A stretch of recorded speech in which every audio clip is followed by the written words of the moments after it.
Tidak ada kesimpulan pada rapat sore hari ini karena sifatnya mendengarkan apa yang menjadi proses perkara yang luar biasa di saat kita dalam kondisi yang demikian. Tapi mereka kayak tadi pagi Kompolnas Pak Mahfud MD menjelaskan kenapa dan apa pada proses masalah Ferdy Sambo tersebut. Tapi dari Komnas HAM juga menjelaskan bagaimana proses penyelidikan di awal dengan fakta di lapangan yang awalnya susah untuk didapatkan bukti fakta yang ada, tapi setelah yang bersangkutan tersangka, semua pihak mengeluarkan informasi terkait apa yang terjadi. Maka itulah dari awal juga LPSK merasa ada kejanggalan. Muncullah tadi disampaikan di rapat ada amplop coklat, walaupun belum mendeklar bahwa di dalam amplop coklat itu apa. Jadi ada istilah kejanggalan yang didapat oleh LPSK dengan Komnas HAM, begitu juga dengan Pak Mahfud mengatakan bahwa ada sesuatu yang janggal. Maka itu alhamdulillahnya mereka dengan pendirian bahwa fakta kejanggalan itu menjadi pembenaran pada saat Ferdy Sambo tersangka. Nah, ini adalah bukti di mana atas kejanggalan itu dengan disertai publik merespon atau mengawasi prosesnya, akhirnya terjadilah penerangan dengan transparansi yang dilakukan oleh kepolisian sekarang sudah on the track. Beberapa orang kan menilai di awal kasus ini kan Komnas HAM, LPSK ini kan sempat diragukan oleh publik. Tapi dari hasil RDP tadi, DPR melihat apakah sudah sesuai jalannya Komnas HAM dan juga LPSK dalam kasus ini atau bagaimana? Sudah sesuai jalannya, makanya Komnas HAM tadi menyampaikan untuk berhenti menginvestigasi karena merasa bahwa proses di kepolisian sudah sesuai dengan profesionalisme dengan aturan yang berlaku. Jadi Komnas HAM tadi sudah menyampaikan untuk berhenti menginvestigasi lanjutan karena sifat dari penyidikannya sudah pada sesuai on the track-nya, sudah ada aturannya lah. Bang, tadi kita lihat ada Komnas HAM banyak sekali dicecar oleh Komisi 3 begitu. Apa ada ketidakpuasan begitu dari Komisi 3 melihat kinerja dari Komnas HAM? Ketidakpuasan kan karena waktu kita masa reses kemarin kan di publik tuh kan banyak tentang informasi dari Komnas HAM, dari LPSK. Nah, makanya tadi pertanyaan banyak untuk mengetahui lebih jelas agar pada saat rapat dengan Kapolri nanti hari Rabu kita lebih pada tahu pada porsi bagaimana langkah selanjutnya, bagaimana perkara ini pada masa nanti sampai persidangan.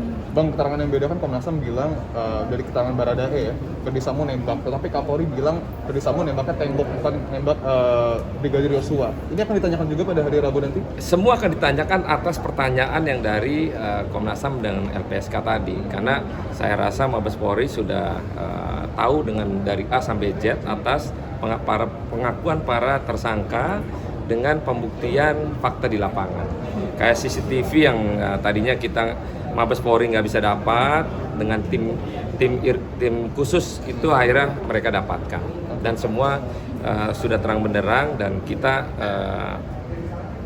awasi prosesnya sampai masa persidangan nanti. Nah, di persidangan itulah nanti kita baru tahu motif apa yang dilakukan oleh para tersangka ini, bagaimana para peran masing-masing sampai terjadinya pembunuhan tersebut.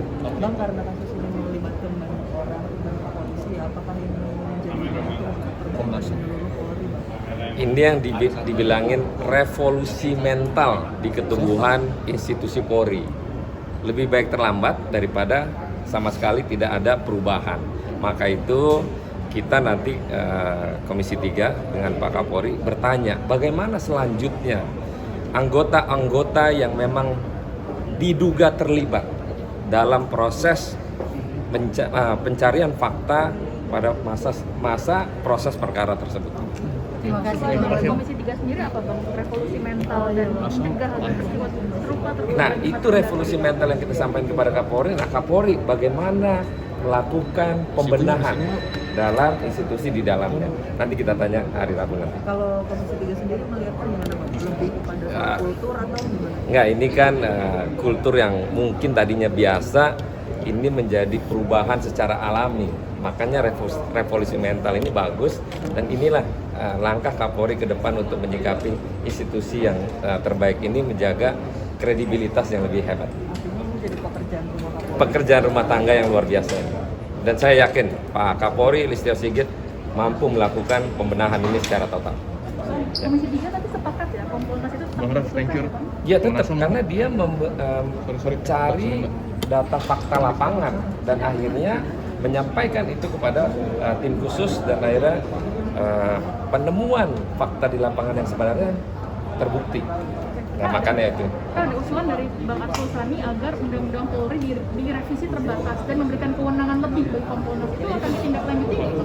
Itu nanti selanjutnya. Kita fokus dulu dengan perkara yang ada. Nanti selanjutnya bagaimana apa yang menjadi kekurangan atau kelebihan, nanti kita sikapi dengan proses aturan-aturan yang undang-undangnya agar mendukung dalam proses kepolisian.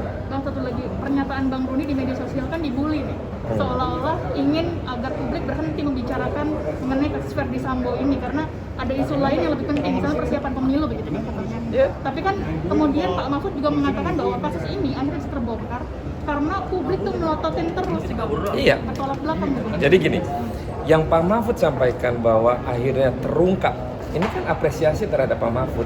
Itu kan di awal dalam proses yang mereka para oknum mendesain fakta ini, kasus ini supaya pada penyidikan tidak mendapati kasus pidananya. Tapi setelah Pak Mahfud menyampaikan informasi terkait dengan apa yang terjadi dan segala macam, ini kan bahwa semua pihak melihat dan menonton dan mengawasi ini dengan seksama dengan para narasinya masing-masing.